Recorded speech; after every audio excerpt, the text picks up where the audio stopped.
Laizana, abok, abok. Abok, asuk thenglaba, mi amatagi khonjel, tadraba asida, kanano, lakliba asidi. Thong hangdorai, abok aduna, aboki Laiza, tapna sonjay machinda, Laiza, abok, nungairibra, pirang sinthana hairi. Nungairi, abok, yama nungairi, nakhoi pumnamakna thadokduna chatkraba, yum achauba asi konduna, nungaina leirari. Laiza mabokpu konsinjay. Abok aduna makatarai, nahakpo, kadaida leibage, matam kuire, isubu uraktaba, lao, chaksasi. Laizana, abok, ngasigidi, ay khara thengle, sauranu abok, se, matam amada, ay imanabi amana, ay busoydana thiba lakani. Abok, mangonda soydana sinabiyu ko, diary se, ay talagi abok. Abok aduna, numit adudagi, kuire, lakidaba, ay isu, nungaiba machet amata, phangkidraba, ay isu ne. Hihikapjari hanubi ado, thaza, mahaki, mabung amalay mingdi, kikawe, adudi abok. Tapna pirang sinthana yengduna hairai, abok aduna thazada satyengai, hena kapjay mabung palakpada. Thazana, abok, mahakti leiba natra, mingna kikawe, amukta haibiyu ba? Nungaiba, machet amata phangkidraba, aygi isuni, mahaksu, kuire, yum asida halaktaba. Adubo, mahakti, mingna yuhenba kaubani. Thaza ngakpana masado khamthengle, machinda tapna sonjay, yuhenba. Yuhenba, haibani bema. Pisak piklingaydagi, laijabu yengsinbirai, kadaida, karida soihigadagi haiduna, ibema. Thaza kitang hairakpada mahak misakto khangle, adudi laizagi pokminabadi nataba. Natte, adubo imung asida mahak thabak suduna leirami, imung asigi thabak kaya pangthoami, thabak kaya taurami, imung asibune punglanglang na mahak na thambirambani ne, magi humang mamaltan ay bema. Phare abok, ay jalage dudi, pirang adu makunaday thoi thaza. Hoy, ibema di, pulis amagi gun amata watida, pulis haiba makoina, ot panayba tawbadagi, laizagi mamaga mapagado. Abok do wangang bangamdana, pirang sinthana kapjari. Phare abok, ay sudana mabu purakani, thiraga, mafam asida abok. Asi hairamlaga thaza chatkre, gari da kakhatli, gari thauba hawi. Wakhaldi amada adum tauduna leiri. Thazana, aigi ita unarani khana, harauna laaga. Aduga laijisu leiramdraba. Karino, aigi punC sibo. Thaza haifam khangdana wazare mathamoy chakna. Thaza diary aduda yengi, diary adugi coverda tharare, Laiza love Thaza. Thazana, ita, nang mafam kayda leibage, ay nang buyam uninge. Asumna sumlakpada, lambida, langa nupi amaga noogto na wari sa na laibadu urure. Thaza khangawdana, gari khamo. Gari adu khamai. Thaza langi mawang mataw uraga khurang khoy saunay. Mapukningda mathanda khanjay. Aina asuk nungsiraga maranopi atawaga. Phare, matam kuina wazaraklaba, aigi dada mairababu nungay halage. Ay magi damak leplage. Amuksu mamay onsinduna, ꯒꯥꯔꯤ ꯊꯧꯔꯣ ꯌꯥꯔꯦ ꯑꯁꯨꯝꯅ ꯊꯥꯖ home ꯇꯝꯅ ꯆꯠꯈ꯭ꯔꯦ ꯉꯥꯏꯍꯥꯛꯀꯤ ꯃꯇꯨꯡꯅꯤ ꯁꯣꯝꯗꯅ ꯂꯩꯅꯥ ꯋꯥꯈꯜ ꯑꯃꯠꯇ ꯄꯣꯊꯥꯕ ꯉꯝꯗ꯭ꯔꯦ ꯃꯍꯥꯛ ꯑꯁꯦꯡꯕ ꯈꯔꯗꯤ ꯈꯪꯂꯛꯂꯕꯒꯨꯝ ꯇꯧꯔꯔꯦ ꯀꯔꯤꯒꯨꯝꯕ ꯄꯥꯕꯨꯡꯖꯣꯏꯅ ꯑꯁꯦꯡꯕ ꯃꯈꯣꯏꯅ ꯍꯥꯏꯔꯤꯕ ꯑꯗꯨ ꯑꯣꯏꯔꯕꯗꯤ ꯂꯩꯅꯥ ꯈꯟꯖꯤꯜꯂꯨꯕꯗ ꯈꯟꯐꯝ ꯈꯪꯖꯗꯦ ꯁꯣꯏꯗꯅ ꯃꯔꯝ ꯑꯃꯗꯤ ꯂꯩꯔꯅꯤ ꯇꯧꯔꯤꯁꯦ ꯈꯪꯍꯧꯗꯅ ꯒꯥꯔꯤ ꯃꯌꯥꯝ ꯊꯧꯖꯤꯜꯂꯛꯏ ꯒꯦꯠ ꯍꯥꯡꯗꯨꯅ ꯍꯣꯝ ꯃꯅꯨꯡꯗ ꯂꯩꯅꯥ ꯌꯦꯡꯗꯨꯅ ꯂꯩꯔꯤ ꯀꯅꯥꯅꯣ ꯍꯥꯏꯗꯨꯅ ꯂꯩꯅꯥ ꯃꯄꯨꯛꯅꯤꯡꯗ ꯈꯜꯂꯤ ꯑꯃꯨꯛ ꯆꯪꯉꯛꯑꯕ꯭ꯔꯥ ꯇꯧꯔꯤꯁꯦ ꯃꯣꯏꯒꯤ ꯄꯛꯇꯕ ꯊꯛꯁꯤ ꯈꯥꯁꯤ ꯌꯥꯎꯗꯕ ꯄꯨꯂꯤꯁꯁꯤꯡꯁꯦ ꯇꯟꯖꯥ ꯑꯗꯨꯗ ꯊꯥꯖꯅ ꯇꯥꯕ꯭ꯔꯣ ꯂꯩꯅꯥ ꯂꯩꯈꯤꯕ꯭ꯔꯣ ꯂꯩꯅꯥꯅ ꯑꯩꯒꯤ ꯃꯤꯡꯒ ꯈꯪꯗꯅ ꯇꯧꯏꯅꯦ ꯄꯛꯇꯕ ꯄꯨꯂꯤꯁꯁꯤꯡꯁꯦ ꯃꯆꯤꯟꯗ ꯁꯣꯟꯖꯔꯤ ꯊꯥꯖ ꯈꯨꯝꯃꯛꯇꯕ ꯑꯗꯨꯗ ꯑꯃꯨꯛꯀꯁꯨ ꯀꯧꯏ ꯂꯩꯅꯥ ꯂꯩꯈꯤꯕ꯭ꯔꯣ ꯃꯃꯥꯏꯗꯤ ꯂꯩꯊꯣꯔꯛꯇ ꯂꯩꯅꯥ ꯈꯨꯝꯃꯛꯏ ꯂꯩꯇꯦ ꯂꯩꯅꯥ ꯀꯧꯕꯤ ꯑꯃꯇ ꯍꯣꯝꯁꯤꯗ ꯂꯩꯇꯦ ꯊꯥꯖ ꯈꯨꯝꯃꯛꯏꯕ ꯋꯥꯗꯨꯗ ꯌꯥꯝꯅ ꯉꯛꯅ ꯀꯔꯤꯅꯣ ꯂꯩꯅꯥꯁꯤꯕꯣ ꯁꯣꯅꯣꯆꯧꯕꯤ ꯃꯤꯒ ꯂꯩꯍꯜꯂꯤꯁꯤꯕꯣ ꯍꯣꯝꯁꯤꯗ ꯅꯪ ꯍꯣꯝꯁꯤꯒꯤ ꯀꯅꯥꯅꯣ ꯋꯥ ꯈꯤꯇꯪ ꯀꯟꯇꯛ ꯍꯥꯏꯔꯛꯏ ꯊꯥꯖ ꯂꯩꯅꯥꯅ ꯅꯪ ꯀꯩꯗꯧꯒꯦ ꯍꯥꯏꯕꯅꯣ ꯑꯗꯨ ꯈꯪꯂꯒ ꯁꯥꯎꯅ ꯍꯥꯏꯗꯨꯅ ꯂꯩꯊꯣꯔꯛꯏ ꯉꯛꯅ ꯃꯃꯤꯠ ꯂꯥꯎꯊꯣꯛꯇꯨꯅ ꯌꯦꯡꯅꯩ ꯃꯈꯣꯏ ꯑꯅꯤ ꯂꯩꯅꯥꯅ ꯏꯇꯥ ꯊꯥꯖ ꯆꯦꯟꯁꯤꯟꯗꯨꯅ ꯀꯣꯟꯁꯤꯟꯖꯩ ꯅꯪꯁꯤꯗꯤꯀꯣ ꯑꯩ ꯁꯥꯎꯖꯅꯦ ꯂꯩꯅꯥꯅ ꯍꯣ ꯌꯥꯝ ꯄꯛꯇꯕ ꯄꯨꯂꯤꯁ ꯑꯃ ꯂꯥꯛꯑꯝꯃꯦ ꯃꯃꯥꯡꯗ ꯑꯗꯨ ꯑꯣꯏꯔꯕꯣꯏ ꯅꯤꯡꯉꯨꯔꯕ ꯊꯥꯖꯅ ꯅꯨꯡꯁꯤꯕꯅ ꯑꯩꯒꯤ ꯏꯇꯥꯁꯦ ꯅꯨꯡꯁꯤꯅꯤ ꯑꯩꯒꯤ ꯀꯩꯀꯩ ꯂꯩꯔꯛꯀꯦ ꯑꯁ ꯀꯥꯎꯔꯦꯗ ꯑꯩꯗꯤ ꯀꯥꯎꯅꯤ ꯄꯩꯊꯣꯛꯇꯨꯅ ꯂꯩꯈꯤ ꯂꯩꯅꯥ ꯊꯥꯖ ꯌꯥꯝꯅ ꯇꯞꯅ ꯂꯩꯅꯥꯒꯤ ꯃꯃꯥꯡꯗ ꯁꯅꯥꯒꯤ ꯂꯤꯛ ꯑꯃ ꯊꯥꯗꯔꯛꯏ ꯂꯩꯅꯥꯅ ꯑꯌꯥ ꯁꯤꯗꯤ ꯌꯥꯝ ꯐꯖꯩꯌꯦ ꯑꯩꯒꯤꯔꯣ ꯏꯇꯥ ꯊꯥꯖꯅ ꯁꯤꯗꯤ ꯑꯔꯥꯏꯕꯅꯦ ꯑꯩꯒꯤ ꯂꯩꯖꯕ ꯄꯨꯝꯕ ꯅꯪꯒꯤꯅꯦ ꯍꯣꯝ ꯑꯁꯤ ꯅꯪ ꯂꯩꯔꯝꯗ꯭ꯔꯕꯗꯤ ꯆꯂꯥꯏꯕ ꯉꯝꯂꯝꯂꯣꯏꯌꯦ ꯂꯩꯅꯥꯅ ꯏꯇꯥ ꯅꯪꯒꯤ ꯀꯞꯀꯟꯕ ꯅꯇꯧꯗꯣ ꯑꯗꯨꯛ ꯆꯥꯎꯔꯕ ꯑꯣꯐꯤꯁꯥꯔ ꯑꯣꯏꯔꯁꯨ ꯇꯧꯔꯤꯕ꯭ꯔꯥ ꯊꯥꯖ ꯈꯔ ꯏꯀꯥꯏꯔꯞ ꯇꯧꯅ ꯅꯪꯀꯣ ꯀꯞꯇꯦ ꯈꯣꯏ ꯂꯩꯅꯥꯅ ꯇꯥꯔꯛꯏꯕ ꯄꯤꯔꯥꯡꯗꯨꯗꯤ ꯀꯩꯒꯤ ꯇꯥꯔꯛꯏꯕ ꯁꯤꯗꯤ ꯅꯨꯡꯂꯤꯛꯅꯤ ꯑꯣ ꯅꯨꯡꯁꯥꯁꯤꯗ ꯊꯥꯖ ꯄꯤꯔꯥꯡ ꯑꯗꯨ ꯇꯩꯊꯣꯛꯏ ꯂꯩꯅꯥꯅ ꯏꯇꯥ ꯅꯪꯕꯨ ꯅꯨꯡꯉꯥꯏꯔꯤꯕ ꯅꯠꯇ꯭ꯔꯥ ꯊꯥꯖꯅ ꯅꯨꯡꯉꯥꯏꯌꯦ ꯑꯩ ꯌꯥꯝ ꯅꯨꯡꯉꯥꯏ ꯑꯩꯒꯤ ꯏꯕꯨꯡ ꯑꯃꯗꯤ ꯑꯩꯒꯤ ꯏꯅꯝꯃꯁꯨ ꯂꯩꯔꯦ ꯀꯝꯗꯧꯅ ꯌꯥꯝ ꯅꯨꯡꯉꯥꯏꯌꯦ ꯑꯗꯨꯗꯤ ꯊꯥꯖ ꯋꯥꯔꯤ ꯄꯨꯝꯕ ꯂꯤꯔꯔꯦ ꯀꯞꯇꯨꯅ ꯑꯩꯗꯤ ꯁꯤꯈ꯭ꯔꯕꯣꯏ ꯅꯤꯡꯂꯨꯔꯦ ꯑꯗꯨꯒ ꯌꯥꯗ꯭ꯔꯣ ꯃꯣꯏꯒꯤ ꯀꯣꯛꯇꯣ ꯀꯞꯅꯣꯛ ꯇꯧꯖꯩ ꯊꯥꯖ ꯃꯔꯛ ꯊꯠꯅ ꯂꯩꯅꯥꯅ ꯑꯗꯣ ꯏꯇꯥ ꯋꯥꯔꯤ ꯌꯥꯝ ꯂꯩꯌꯦ ꯑꯩꯈꯣꯏ ꯑꯅꯤ ꯁꯥꯟꯅꯒꯗꯕ ꯁꯥꯟꯅꯁꯦ ꯉꯁꯤꯗꯤ ꯄꯨꯝꯅꯃꯛ ꯍꯥꯏꯔꯣ ꯑꯩꯉꯣꯟꯗ ꯌꯥꯏꯌꯦ ꯏꯇꯥ ꯉꯁꯤꯗꯤ ꯑꯩꯈꯣꯏ ꯑꯅꯤꯅ ꯃꯪꯈꯤꯕ ꯃꯪꯂꯥꯟ ꯑꯗꯣ ꯃꯪꯐꯥꯎꯅꯔꯕꯅꯦ ꯁꯤꯗ ꯑꯩꯈꯣꯏ ꯀꯩꯒꯤ ꯋꯥꯒꯅꯤ ꯊꯥꯖꯅ ꯑꯗꯨꯅꯦꯕ ꯂꯥꯛꯑꯣ ꯆꯪꯂꯁꯦ ꯑꯩꯒꯤ ꯀꯥꯗ ꯑꯗꯣ ꯑꯩꯒꯤ ꯀꯥꯗꯤ ꯃꯤꯔꯥꯡꯒꯗꯤ ꯊꯨꯗꯦꯀꯣ ꯂꯩꯅꯥ ꯅꯣꯛꯈꯤ ꯇꯧꯗꯨꯅ ꯍꯥꯏꯔꯛꯏ ꯗꯨꯛ ꯊꯥꯎꯃꯩ ꯊꯥꯗꯅꯅꯦ ꯂꯠꯇꯅ ꯂꯩꯔꯕꯅꯤꯀꯣ ꯑꯩꯒꯤ ꯏꯇꯥꯒꯤ ꯀꯥꯁꯦ ꯏꯁ ꯑꯩꯒꯤ ꯏꯇꯥ ꯅꯨꯡꯁꯤꯕꯤꯒꯤ ꯀꯥꯕꯨ ꯃꯤꯔꯥꯡꯒ ꯊꯨꯍꯟꯕ ꯌꯥꯕ꯭ꯔꯣ ꯑꯣ ꯐꯔꯦ ꯑꯗꯣ ꯍꯣꯝꯁꯤ ꯌꯥꯝ ꯐꯖꯔꯦ ꯀꯩꯀꯩꯅꯣ ꯄꯣꯠꯆꯩ ꯃꯌꯥꯝꯁꯨ ꯍꯥꯞꯄꯝꯃꯦ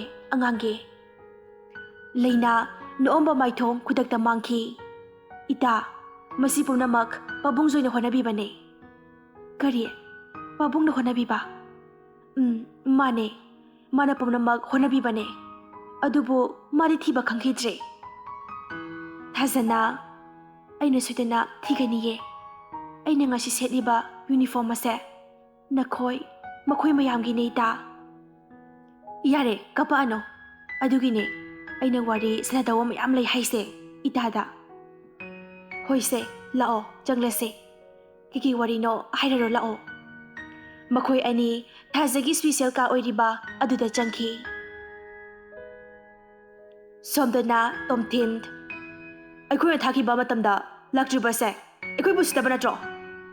ꯑꯣꯐꯤꯁꯔ ꯑꯗꯨꯅ, ꯏꯕꯨꯡꯉꯣ, ꯑꯗꯨꯒꯤ ꯋꯥ ꯅꯠꯇꯦ, ꯌꯥꯗꯗꯅ ꯇꯧꯕꯅꯤ꯫ ꯇꯣꯝꯊꯤꯟ ꯌꯥꯝꯅ ꯁꯥꯎꯅ ꯃꯈꯥ ꯇꯥꯔꯛꯏ꯫ ꯁꯦꯟ ꯆꯠꯂꯝꯗꯥꯏꯗꯗꯤ ꯀꯩꯒꯤ ꯌꯥꯗꯕ ꯂꯩ ꯅꯣꯏꯗ?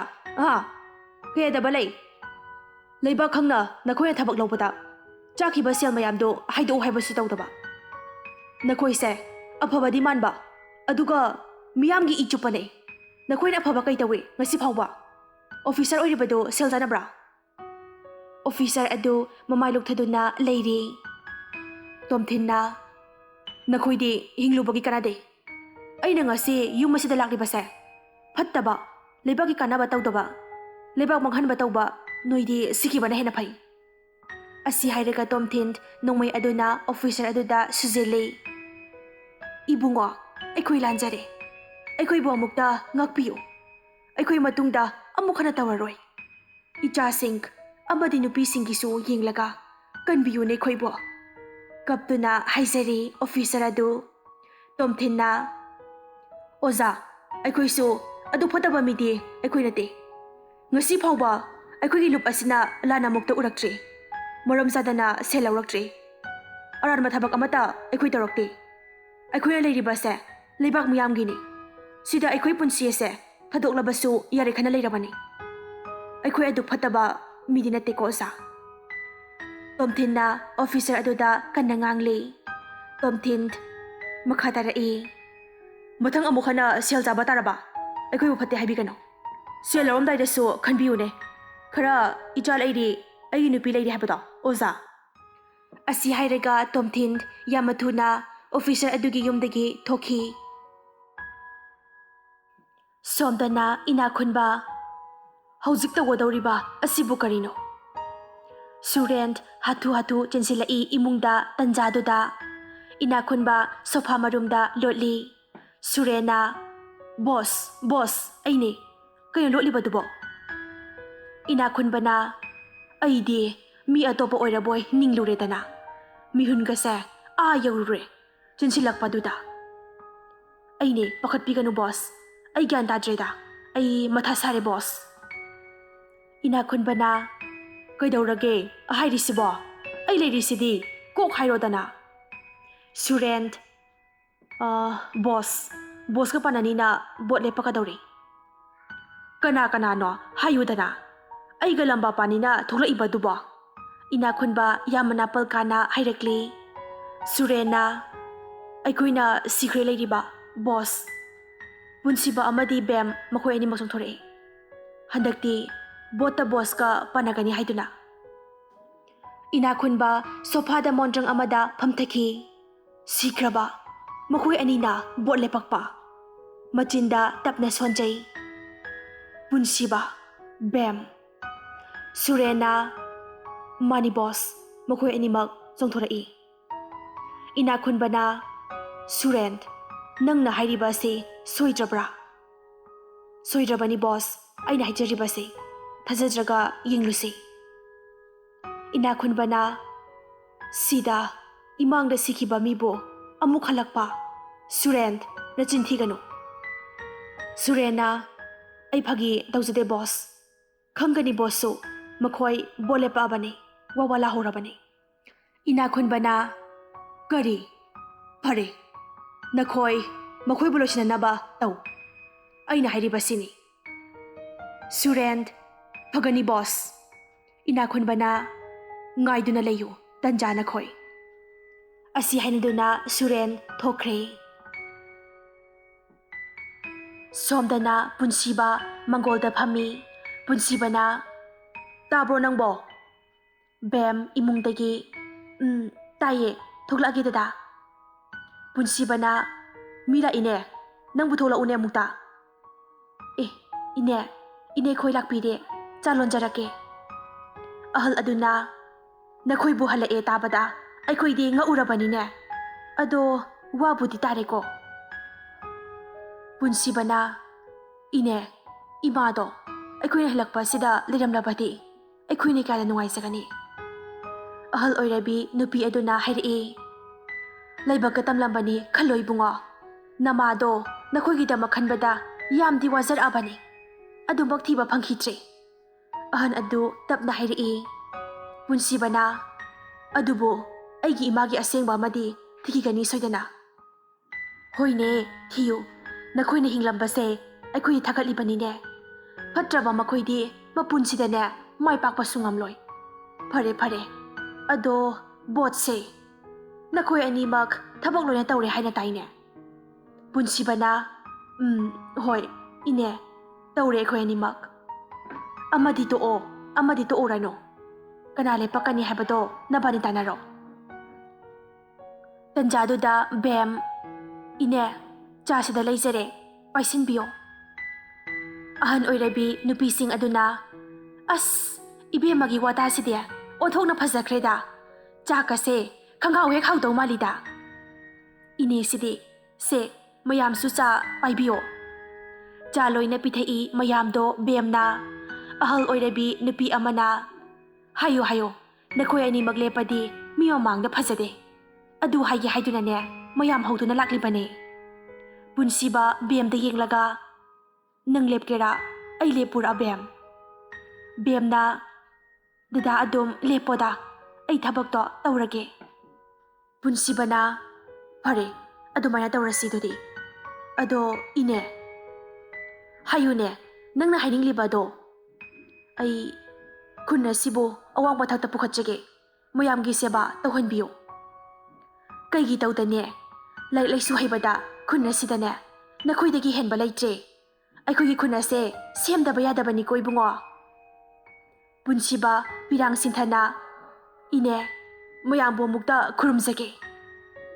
Yare bhakti da pele aikogi thamoy se bungo. Punsiba khara ikarap tawna mayamna pangka thagat pire. Ine aduna hairei. Botsu thataruk mukhakta ngairabane. Ado nakhoi anibo anganga mukta Bem mamainon thaki punsibana ine aikhoi angang yaudre luhongdri haitai. Ima adugi asengba makhaktang khanglaga macha aigi luhongbase yohonjege haiduna luhongdri senga leisari ine aduna hairei angakpani nakhoigi pukchel mama ningba haibadudi aduni dana atopana mahutsilaga piba borga ima asengba na piba borga khenabaniko. Ahan ama miludagi pirang sinthajai punsibagi wangang aduda. Ine aduna phare adudi aikhoi thokhrage. Hoi ine leizaurage. Mayam chatkre punsiba bem mangonda phamduna wari sanai. Bemna dada aikhoi yumse yamotleda. Achauba mathon taramuki amata sadokse. Mina mathon ahum saraga muibase. Punsibana imagi wa ama tarabakanda sase. Imana igidi pumnamakni bem nang khangliba natra. Khra napal tawna haidokhiba wadu bem maithong khangbang maksili. Khangida dada.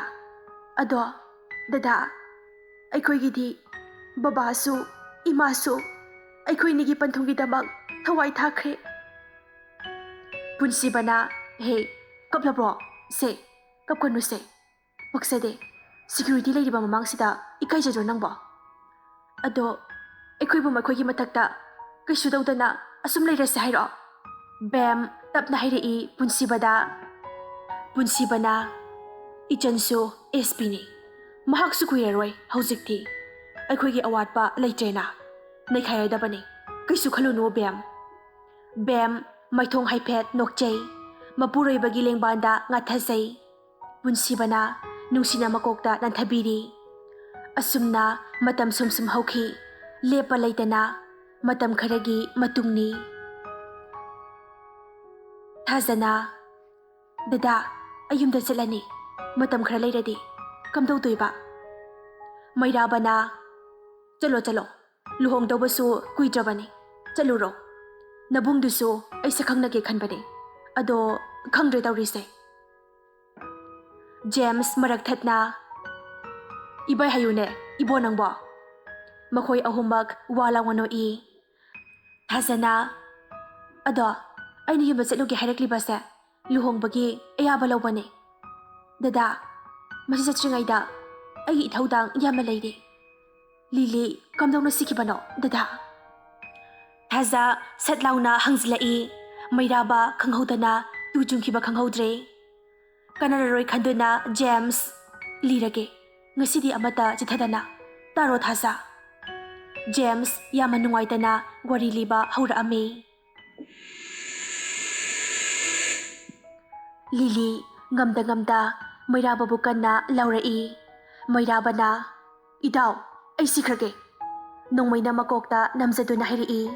James na, "Aduma tawgano itaw, se, thadoo." Lili na, "Dadana sitringay, ay buhana tokpiramo. Ay na haiba ini haiba natra. Aduga dadana, ngasi tawribasna karino." Hihikaptuna hairi Lili. Mairaba nongmay ado kapangamda thangday Liligi mataw uraga. Mairaba kaptuna hairi. "Dadagi Lili, ay nangbu yam nungsiye. Nangbu thadoktuna chalhaningdiye." Khangkon sili Lilibu. Makoy anigi mataw uraga James nungaitana yengduna laizay. Pirangsu lepa laydana sinthay. Lili nongmay adu mairaba na yepiba adudagi muli. Mairaba na, "Lili." Lili na, "Jangsilakano, dada, hayo. Nang aigi, dada mairabaga nungayna matam khara lenkibasi pamdabra. Ay kuy ni hingba pamdiye. Aigi dada hingle. Ay sirabasu kidiye. Da James, ay dada buso nukhan ba pame. Aigi damo honabada waraba ibungne."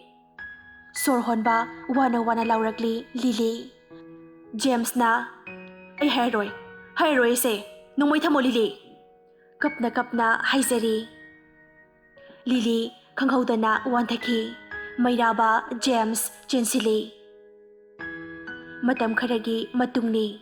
Mairaba na, "Itaw." James na, "Ay na hairiba sile. Ay kini nama piragani." Kaptuna haizari. Mairaba na, "Itaw, ay pige. Ay nama pige. Please, nangi dumayna tawbigano itaw." James na, "Wa makhatagano. Ay ginama piraga hingminasi haibase. Nang yararoidra." Doktor manakta chatki James. Mairaba milu pirang sinthana yengtuna leiri James ta. James doktor katamna changki. Asumna James na machangi damak mahagi hakchang kayat ama pire. Lili di beta asibagum taduna layraklabani. Asumna matam kharagi tungni. Lili na, "Dada, nahak na igidamak asugwabiriba se karigino." James na, "Nahak na igidi thawai ni. Nangonda kidney ama pire. Aigi so ama yaure. Aikoy hingminare. Kaidawrage, ichol na aduk thamoy piktharabadi." Lili mabungbu chetna konchinjay. "Dada, ay dadabu yamna nungsiye. Ay yung palabasu, dadagi manakta, adum layjiki ko dada." Amuksu thakthadoktu na mairababu nungsina sanga kawi. Mairaba mathaktagi nang horoy matagum sentharai. Mairaba na, "Kaidawre Lili?" James na, "Hera, ay layda. Khara su yingnaw ko." Mairaba ikay na mamaydu nonthaki. Lili na, "Ikay rano, ay wa ama haige." Mairaba, "Hayo, ay ngondabu wa ama haige kayna. Wa chama hayo." Lili na, "Adubura, hanawaso." Mairaba, "Yare haina mangagnomai." Lili nokphe tawduna hairai.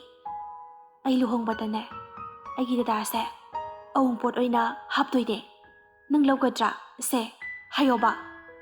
Oinaduna hairakli Lili. Mairaba James yingnaraga noi. James na, "Ay kasi awungpot onthokpaneba." Thadokningtabagine. "Seba, dada, hayoba." Oinaduna haizari. Makhon ka nautharaga Lili.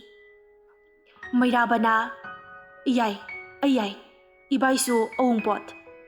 Aydi yam nungaykreda." Makhoy walaw nga noi. Lili, "Marketing chalurase, lao. Adu sarukpati, chasilao ba?" ꯃꯩꯔꯥꯕꯅ ꯍꯣꯏꯗꯍꯦ ꯂꯥꯛꯑꯣ 이바ꯏ ꯉꯁꯤꯗꯤ ꯑꯩꯅ ꯂꯣꯏꯅ ꯇꯧꯊꯔꯒꯦ James ꯌꯥꯏ ꯑꯩꯁꯨ ꯖꯦꯝꯁꯁꯨ ꯅꯣꯛꯑꯗꯨꯅ ꯃꯈꯣꯏ ꯑꯍꯨꯝ ꯆꯪꯃꯤꯟꯅꯈ꯭ꯔꯦ